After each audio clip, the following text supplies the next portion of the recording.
grandfather left a gap inside the hedge, between his garden and the neighbor's edge. On purpose set a hedge without a gap. Here's a wall with leaves, said every map of a good life needs the passage through to someone else's world. He left it to keep opening.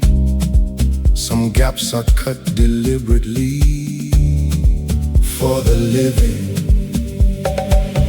The neighbor's children came through it for years before they had children of their own. The gears of friendship turning through that gap, the way that neighborhoods once worked before the day of fences and of cameras and the sealed perimeter. He kept the gap and healed whatever distance grew between the yards, by leaving in the hedge a door that guards nothing but invites everything through. The gap is pulling me under. I can hear the hedge roll thunder. He cut it once and never filled it in. A deliberate opening for the kin of neighbors. Pass for me through the gap. Gap, hedge, pass through. Gap, hedge, pass through. Gap, gap, hedge, pass through. Gap, hedge, pass through. Gap, gap, hedge, pass through, through, through. Gap, gap, hedge, pass through, through, through. Gap, hedge, pass through. Gap, hedge, gap, hedge. Gap, hedge, pass through. Open, keep open, no. Gap, hedge. The hedge grew around the gap for 60 years, thickened on both sides but never seals the opening. He left his particular gift of access, the spectacular ordinary of a gap in green, through which two families have always been connected without ceremony, just the daily passage of a mutual trust that the gap would always be there.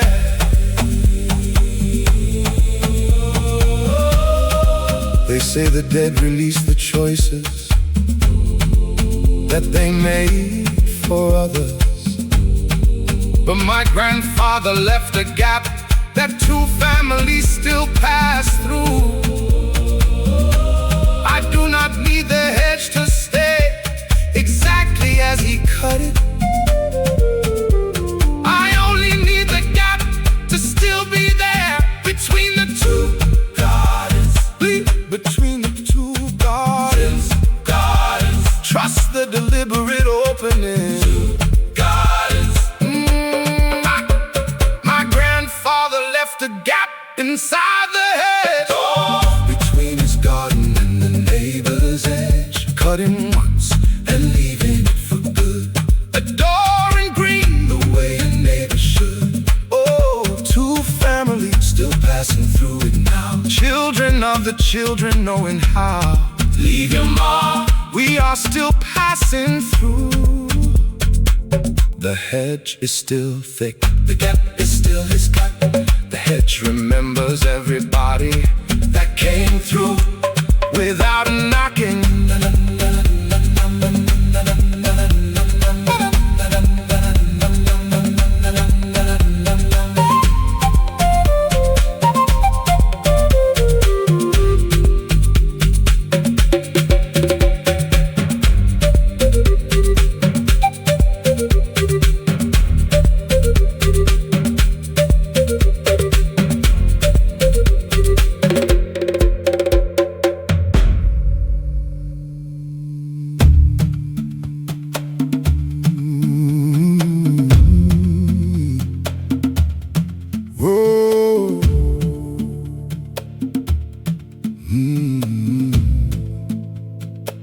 My grandfather quoted one verse his whole life, at the table, at the grave, at the strife of any moment that required the word of something larger than the merely heard.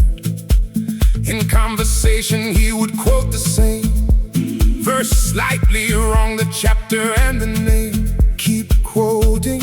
Some men carry scripture the way they heard it first.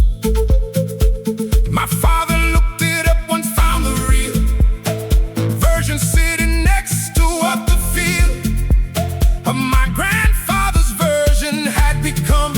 The words were close but different by a sum of 2 or 3 substituted things, small changes that the memory brings to anything it carries long enough. My grandfather's version was more rough around the edges and more true somehow. The verse is pulling me under.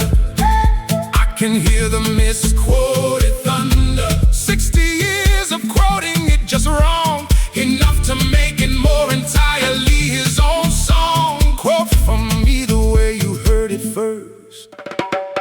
Verse, quote, wrong, home. Verse, quote, wrong, home. Verse, quote, wrong, wrong, home. Verse, quote, wrong, wrong, home. Say, keep saying no. Verse, quote, wrong. Verse, quote, wrong.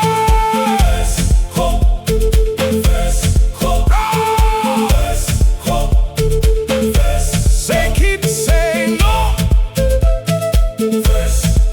We quote his version now, not the correct one at the table, let the resurrect our own of any moment that requires the larger word. We let his version fires itself into the room, the 2 or 3 small differences between the he and the original have become the mark of a man who carries scripture in the dark of memory and made it partly his. They say the dead release the words they borrow from the scripture, but my grandfather made his version over 60 years of quoting. I do not need the correct version at the table. I only need his 2 or 3 small differences that made it his. That made it his. Trust the misremembered verse. My grandfather quoted one verse his whole life. At the table, at the grave, at the strife of any moment needing something more than ordinary language at the door. We quote his version now the wrong right way. His 2 or 3 small changes every day leave your mark. We are still quoting wrong. The table is still his. The differences are still his. The verse remembers every time it was carried imperfectly with love.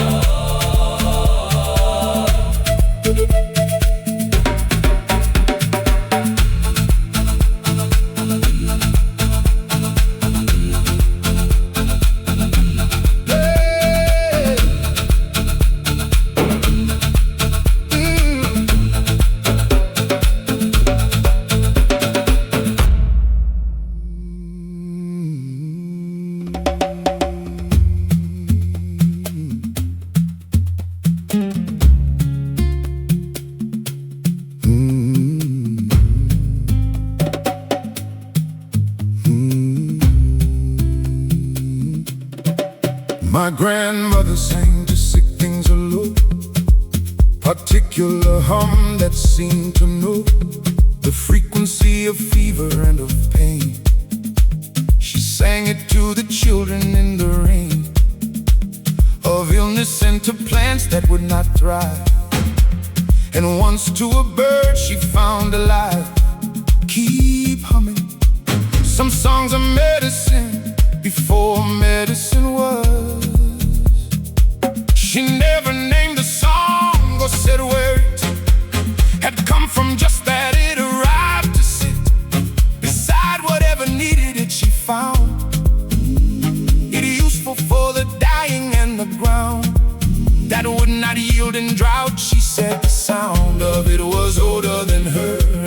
had been around in her family before memory. She was just the current carrier, the free passage of it through her to whatever hurt. The humming is pulling me under. I can hear the healing thunder. She carried a frequency older than her name to every sick and struggling thing that came. Hum for me what hurts beyond the words.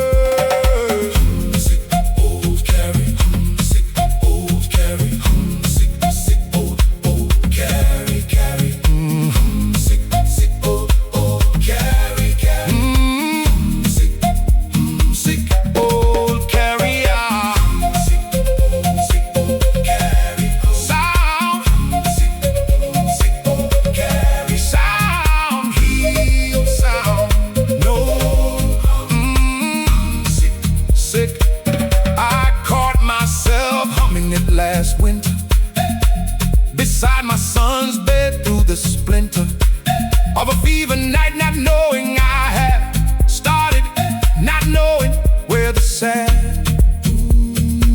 and particular frequency had come from. Just that my mouth had found it, and the drum of it against the silence of the room felt right. The way a presence in a room of illness always felt like something working. They say the dead release the remedies they carried, but my grandmother left her frequency in my mouth last winter. I do not need to know where the song came from before. I only need to find it arriving in my mouth beside a fever. Arriving in my mouth beside a fever. Trust the ancient frequency. My grandmother sang to see things alone. Particular hum that seemed to know the language that a fever understands. Before the medicine, before the hands, I found it in my mouth last winter night. Beside my son's bed in the fever light. Leave your mark. We are still humming. The frequency is still low. The hum is still hurts. The song remembers every sick thing it was offered to.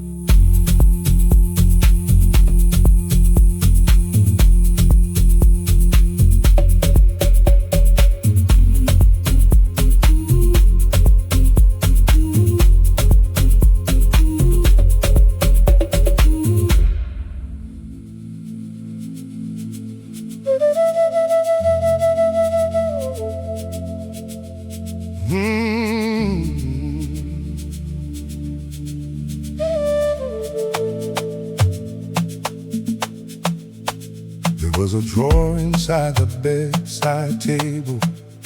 Nobody opened it, nobody was able to explain the agreement that had grown around that drawer, as if it held a stone too heavy for the living to move aside. We cleaned the room, we painted, but inside, keep closing. Some drawers are sealed by something stronger than a lock. The house changed hands 3 times in 30 years. Each family kept the drawer through all its fears of renovation, through the stripping back of every surface, every wall, every crack. But the bedside table stayed, and with it stayed the drawer and the agreement that was made by nobody in particular, and yet by everyone who ever came and set their life down in that room, and understood that drawer was not for opening. Understood. The drawer is pulling me under. I can hear the bedside thunder. 3 families kept it closed without a word.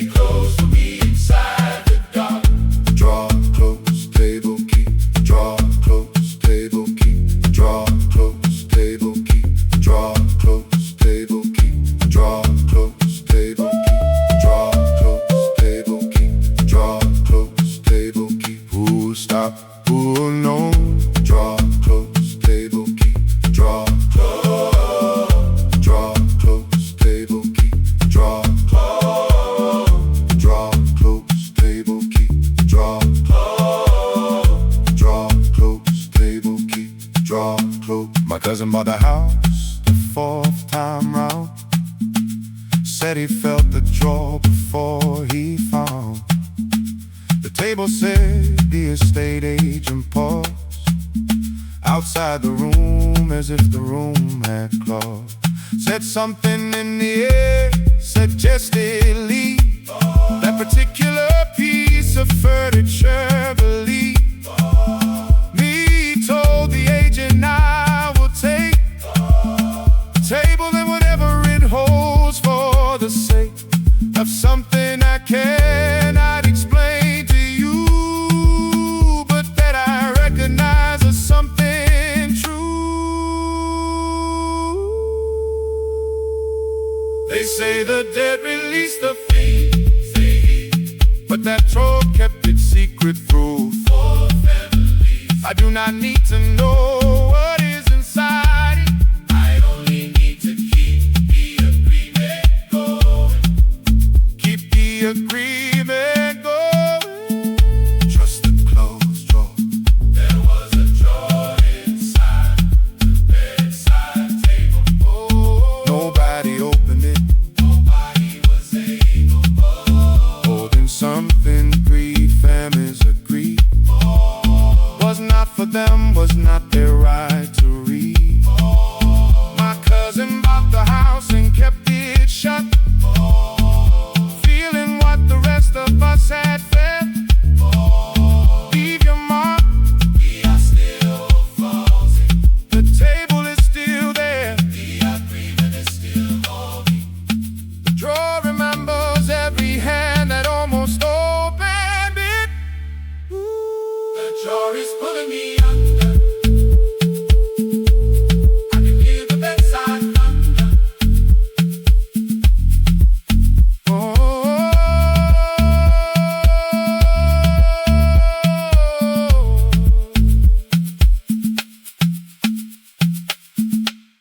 There was a drawer inside the bedside table.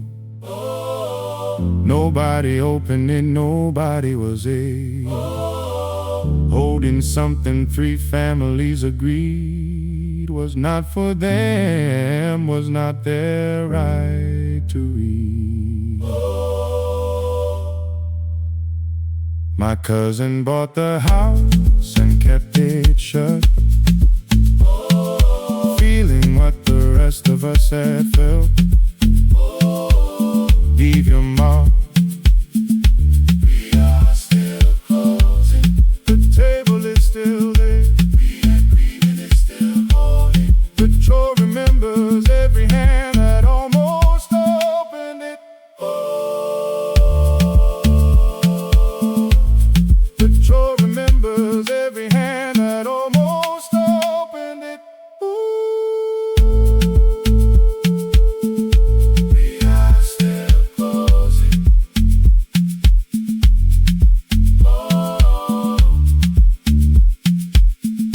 We are still closing.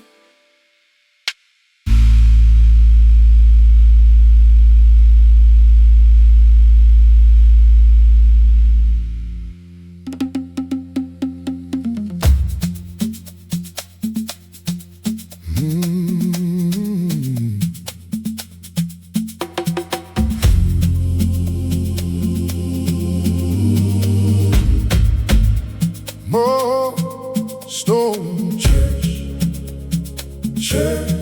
hand built. My great-grandfather built the church by hand, with 7 other men upon the land that nobody had thought to consecrate. Before they came and chose it for the weight of something they needed more than shelter, a place to put the grief in hell to keep building. Some men build churches because they have no other word. He was not a religious man exactly, more a man who needed somewhere fatly to bring the weight of living once a week. A room that was not home, a place to seek whatever sits between a man and sky, that ordinary rooms cannot supply. He laid the stones himself on Saturdays for 2 years, through the winters and the days of doubt that come with any structure built by hand.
Another is his Saturday, his winter, his particular and untheological splinter.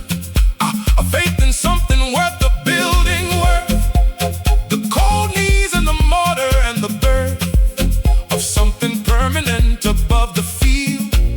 My son went there last autumn, said it healed something in him standing in the roofless walls. They say the dead release the things they built for God, but my great-grandfather built his church for the unnamed weight. I do not need the congregation to come back. I only need my son standing in the roofless walls in autumn.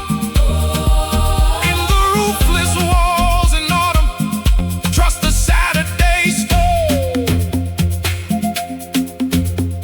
My great-grandfather built a church by hand, with 7 other men upon the land, laying stone on stone for something more than shelter, something neither less nor more. Oh, my son stood in the roofless walls last fall and felt the weight of every stone and called, leave your mark, we are still building. The walls are still standing, the stones are still his hands. The field remembers every Saturday he came to lay another course.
My great-grandfather built a church by hand, with 7 other men upon the land that nobody had thought to consecrate.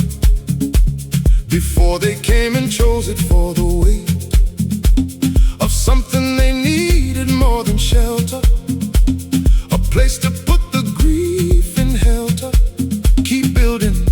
Some men build churches because they have no other word.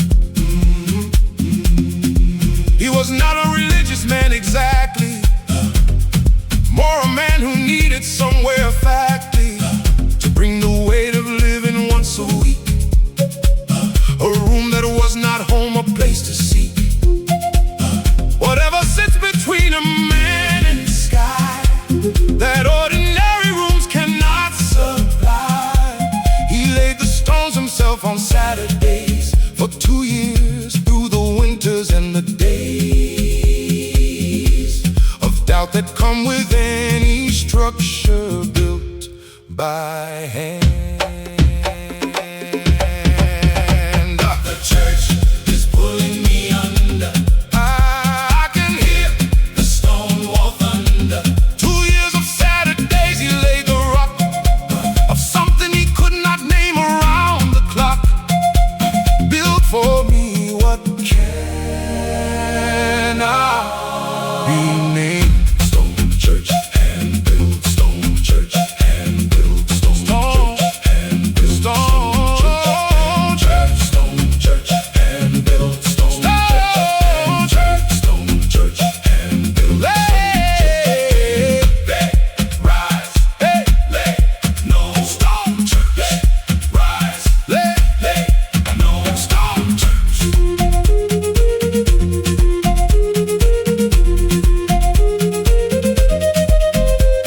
The church still stands, the congregation gone, but the walls remain, and every stone upon another is a Saturday, his winter, his particular and untheological splinter. A faith in something worth the building worth,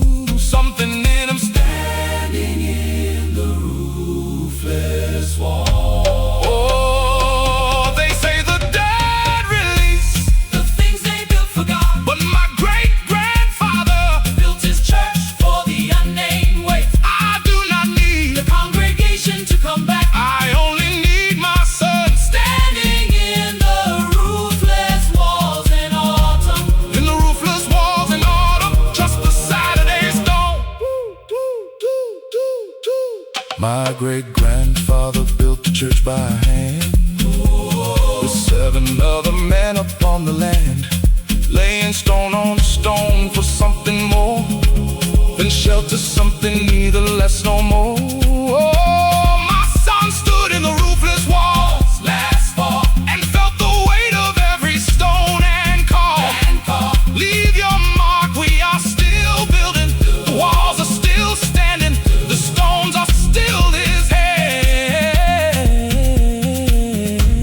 The field remembers every Saturday he came to lay another course.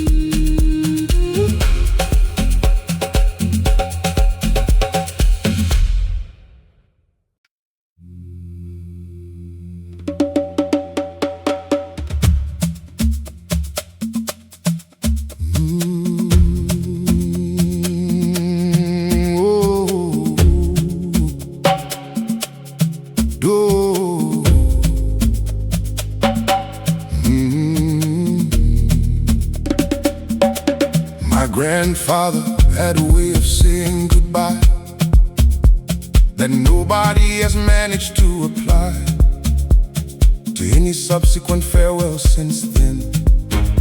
A particular arrangement of the wind, and how of leaving always at the door, never at the car, never before. Keep standing. Some goodbyes require a threshold.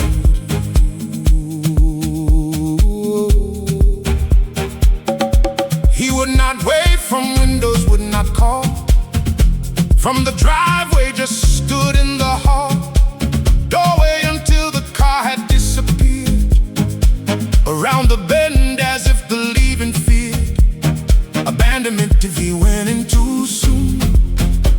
He stood there in the morning or the noon or evening of whatever visit ended, until the road had fully comprehended that we were gone, and only then went in. The doorway is pulling me under, I can hear the threshold thunder. He stood until the car went around the bend, giving every leaving a proper end. Stand for me until we disappeared. Door stand, bend, wait. Door stand, bend, wait. Door stand, bend, wait, wait. Door stand, bend, wait. Door stand, wait, wait. Oh, wait, no, door stand. I caught myself last Sunday at the door, watching my daughter's car until the shore of the bend took it, and I understood. I had been standing there the way he stood for longer than I knew, without deciding to inherit it, just finding myself at the threshold, watching until gone, the way he always did, carrying on. A goodbye that required the whole leaving. They say the dead release the rituals they kept at doors, but my grandfather left us standing in my feet. I do not need to know, I learned it from him. I only need the doorway and the bend in the road. The bend in the road. Trust the standing until gone. My grandfather had a way of saying goodbye, oh, that nobody has managed to apply.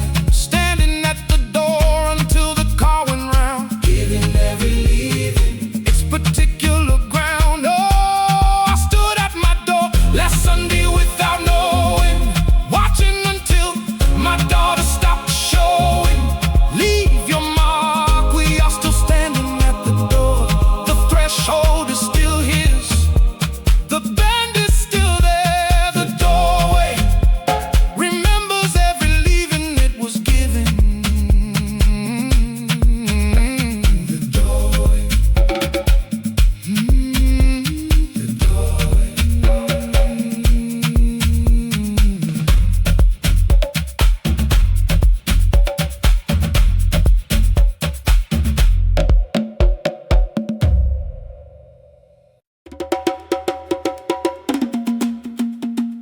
Oh,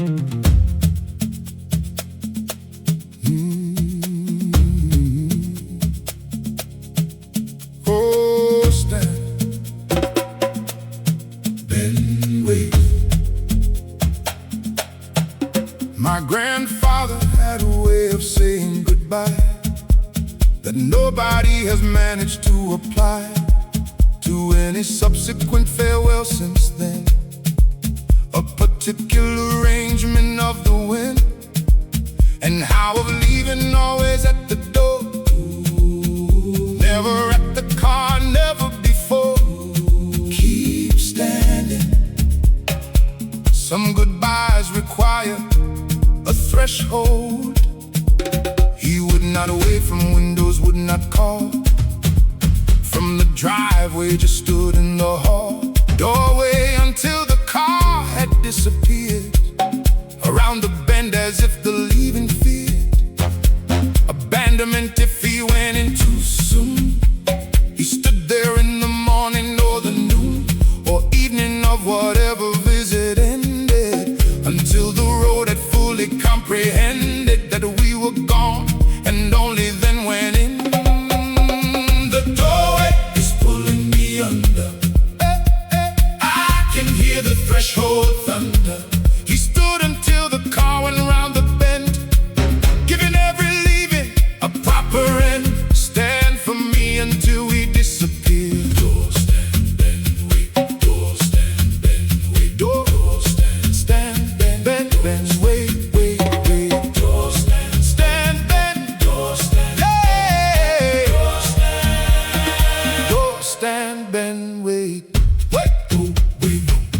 Wait, oh, wait, no. Door, stand, oh, wait, no. Wait, oh, wait, no. Door, stand, door, stand, door, stand, door, stand, door, stand, door, stand, door, stand, wave, oh, wave, no. Door, stand. I caught myself last Sunday at the door, watching my daughter's cart onto the shore of the bend, took it and I understood. I had been standing there the way he stood for longer than I knew, without deciding to inherit it, just finding myself at the threshold, watching until dawn, the way he always did, carrying on. A goodbye that required the whole leaving. They say the dead release the rituals they kept at doors, but my grandfather left us standing in my feet. I do not need to know, I learned it from him. I only need the doorway and the bend in the road. The bend in the road. Trust the standing until gone. My grandfather had a way of saying goodbye that nobody has managed to apply. Standing at the door until the car went round, giving every leaving its particular ground. Oh, I stood at my door last Sunday without knowing, watching until my daughter stopped showing. Leave your mark, we are still standing at the door. The threshold is still his, the bend is still there. The doorway remembers every leaving it was given.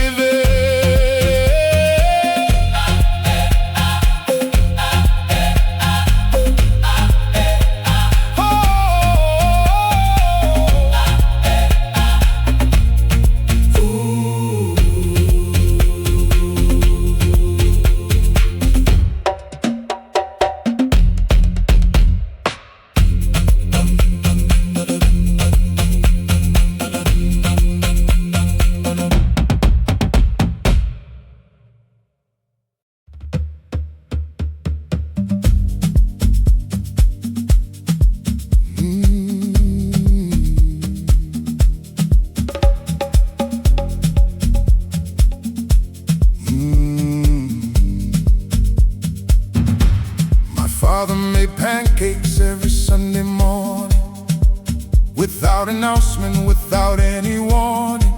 Just appeared in the kitchen before anyone was fully awake by the time the sun had reached the table, they were already done, stacked and waiting for whoever came.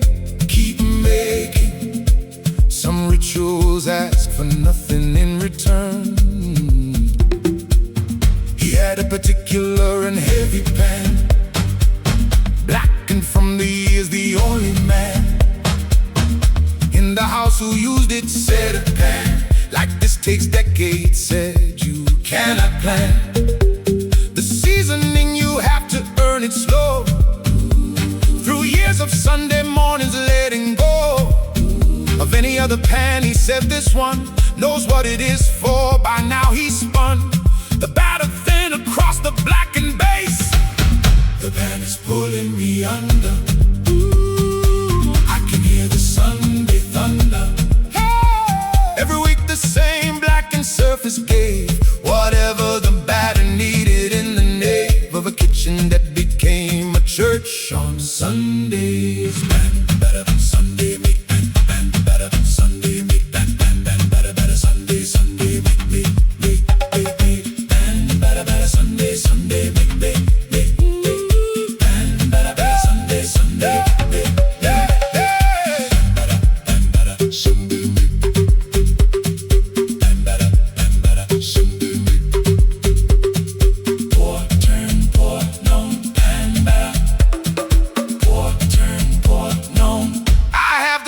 now in my kitchen hung beside the stove the way it always clung to the hook beside the stove I made the pancakes every Sunday for the sake of something I cannot entirely name.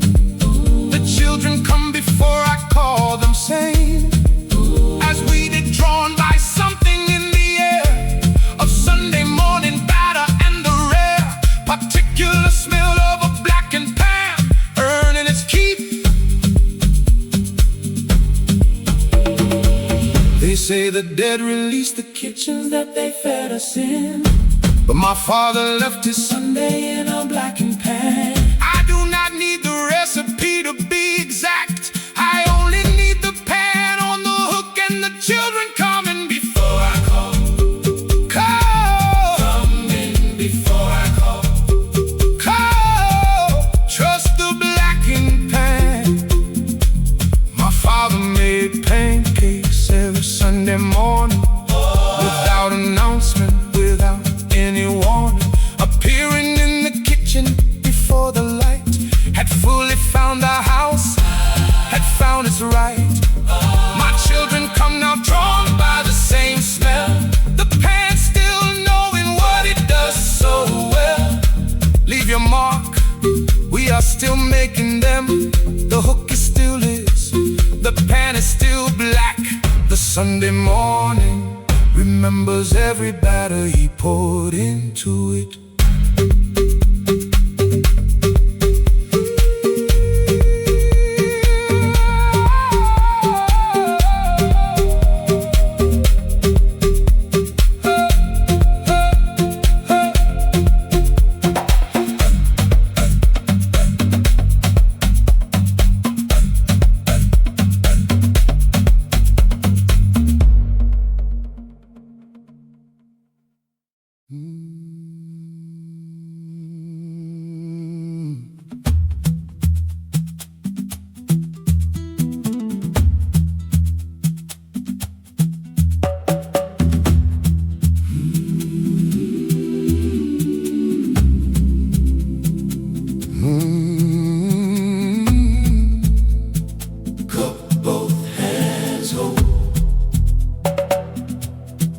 My grandmother held every cup with both hands, not from weakness, just the way she understands.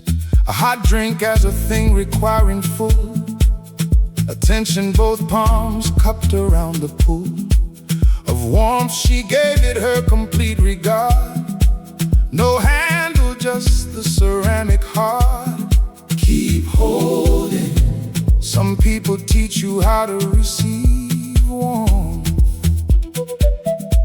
She passed it on without intending to, the way inheritance moves.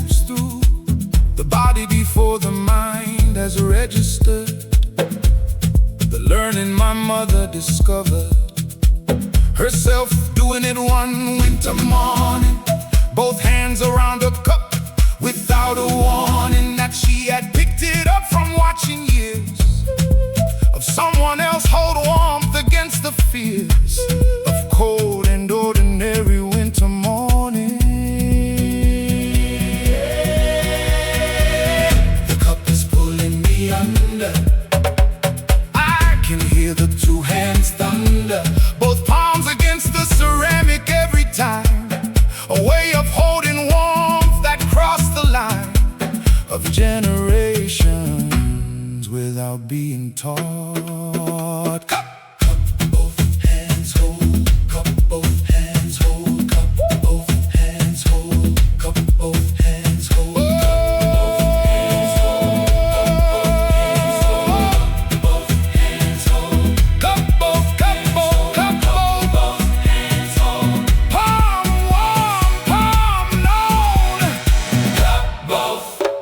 I noticed my own daughter at the table, 7 years old and perfectly able to hold a cup the ordinary way, but both her palms were wrapped around the clay of a hot chocolate in the morning light, the way her great-grandmother held it right. 3 generations of the same instinct to cup the warmth completely, not distinct from love itself, just warm, held in both hands. They say the dead release the gestures that they carry, but my grandmother left her 2 hands in my daughter's morning. I do not need the teaching to have happened, I only need my daughter's palms around the cup at 7 years old. Around the cup at 7 years old. Trust the both hands. My grandmother held every cup with both hands, not from weakness, just the way she understands a warmth worth holding with your full attention. Both palms that kind of bodily intention. My daughter holds a chocolate the same way, getting something right she learned without a day. Leave your mark, we are still holding with both hands. The cup is still warm, The palms are still hers. the ceramic remembers. Every morning it was fully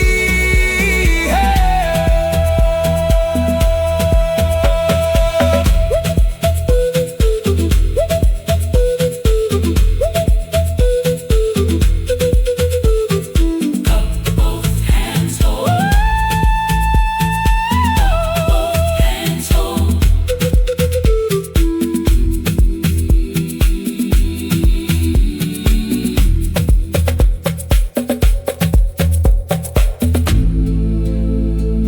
Cup, both hands hold.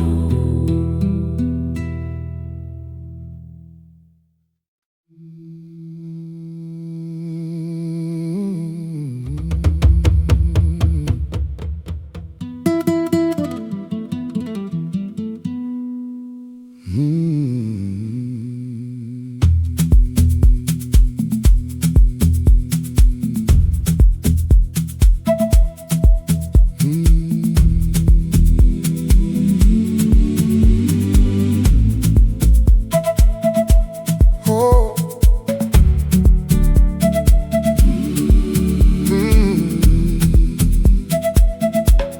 My grandmother held every cup with both hands, not from weakness, just the way she understands a hot drink as a thing requiring full attention. Both palms cupped around the pool of warmth, she gave it her complete regard.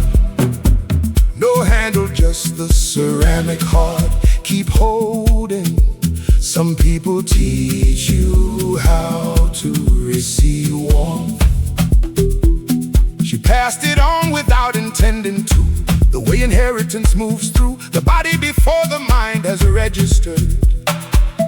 The learning my mother discovered, herself doing it one winter morning, both hands around her cup with that she had picked it up from watching years of someone else hold warmth against the fears of cold and ordinary winter morning. The cup is pulling me under. I can hear the two hands thunder, both palms against the ceramic every time. A way of holding warmth that crossed the line of generations without being taught. Cup both hands, hold. Cup both hands, hold. Cup both hands, hold, hold. Cup both hands, hold. Cup both hands, hold. Cup both hands, hold. Palm warm, palm known. Cup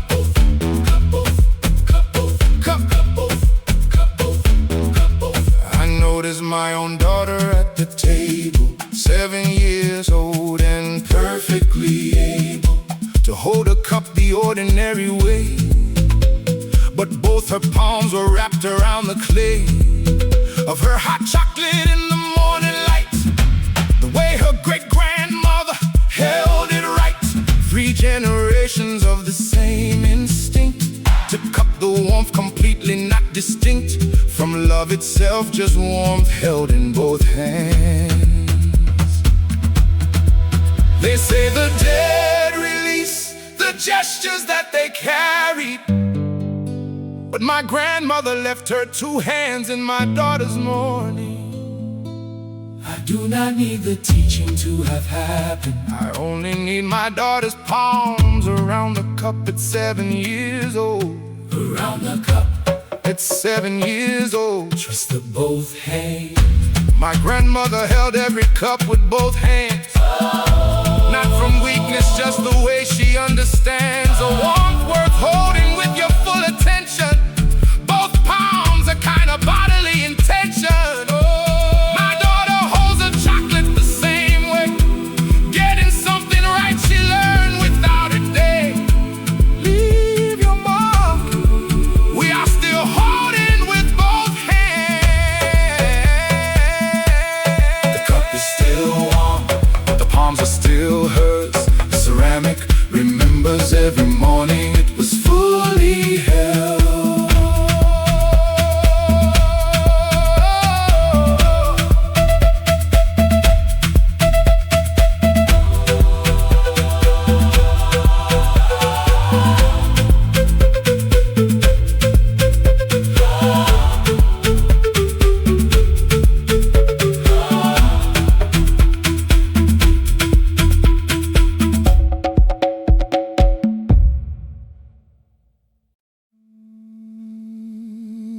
My father put a coat hook in the hall, too high for everyone except the tall version of himself. He hung it at the height of his own shoulder, just like that, without consulting anyone. The rest of us on tiptoe, reaching at our best.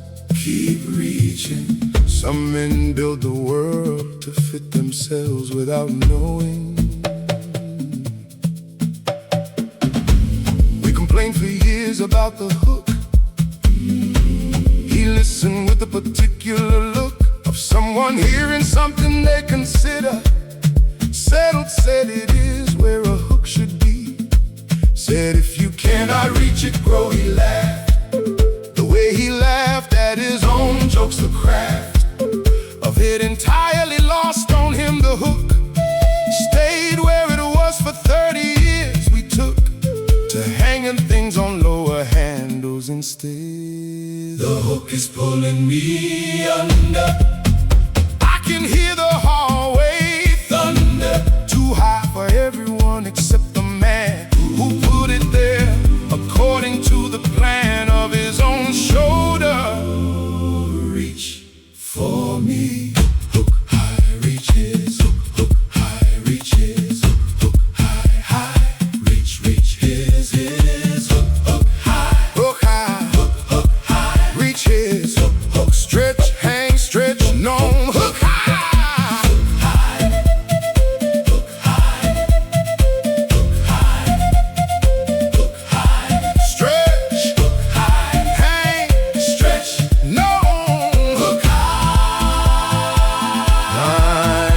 son reached it without trying last September. Stood there in the hall, a new member of the height that fitted what my father built.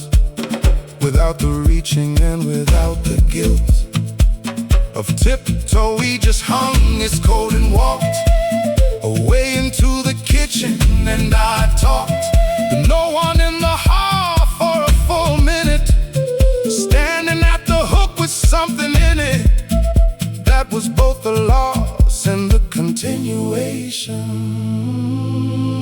They say the dead release the marks they left on houses, but that hook stayed too high for 30 years, and then it fit. I do not need the height to be adjusted. I only need my son reaching it without trying in September. Without trying in September. Trust the too high hook. My father put a hook in the hall. Too high for everyone except the tall version of himself that filled the door. A hook at shoulder height and nothing more. My son reached it last September without a thought. Getting to the height my father always sought. Leave your mark. We are still reaching. The hall is still hidden. The hook is still too high for most. The hallway remembers every tiptoe that fell short of it. High reaches, high reaches, high, high. Reach his, high, high.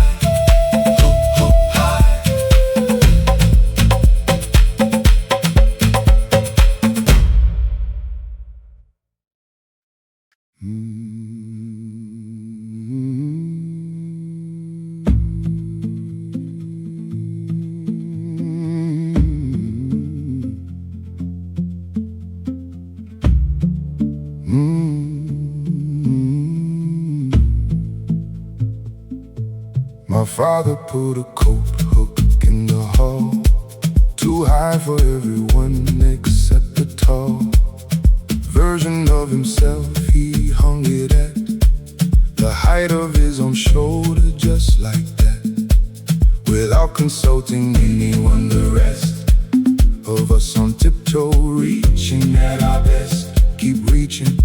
Some men build a world to fit themselves without knowing. We complained for years about the hook. He listened with the particular look of someone hearing something they consider. Said who said it is where a hook should be. Said if you cannot reach it, bro. He laughed the way he laughed at his own jokes. The craft of it entirely lost on him. The hook stayed where it was for 30 years. We took to hanging things on lower handles instead. The hook is pulling me under. I can hear the hallway thunder. Too high for everyone except the man who put it there according to the plan of his own shoulder. Reach for me. Hook high, reach his hook high, reach his hook high, reach his hook high, reach his hook high, reach his hook high, reach his. Stretch, hey, stretch, no. Hook high. Stretch, hey, stretch, no. Hook high. Stretch, hey, stretch, no. Hook high. Stretch, hey, stretch, no. My son reached it without trying last September. Stood there in the hall, a new member of the height that fitted what my father built. Without the reaching and without the guilt of tiptoe, he just hung his coat and walked away into the kitchen. And I talked to no one in the hall for a full minute,